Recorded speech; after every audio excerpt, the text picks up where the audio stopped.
Nagid ninyo ning gamay namon nga dala, no, kung may ara hindi matagaan pasaylo ako ninyo kay ipaigo-igo rin namo ni. Actually kami nga pamilya kada tuig kupriman mi pero ka paambit mi tag 5 ka pamilya matagaan. Pero kay damo man nagabulig sa akon, hatag-hatag ko sa akon, pinagi sa akong amigo po, Toto Hernan, kilala man yun eh.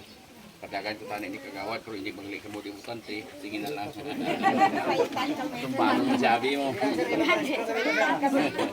Ito salamat sa atong President, arigin siya, no? Nag-ano sa dire. So, pasensya ginyo.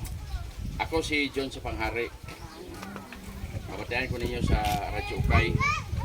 Akong program 5 to 7. 5 to 7 niya. 7:45 to 9. 5 to 7 yung public affairs, mga reporting. Pag 9 is commentary. No. Ang akong tuyo, kubre lang ko. Pero, kata ko sa inyong number na ko.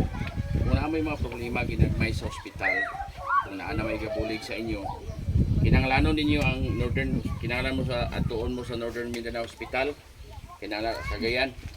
Kung dito mo sa Cagayan Northern Mindanao Hospital, bisan piso dili ka mo pagastuon sa hospital. Ang inyong kaon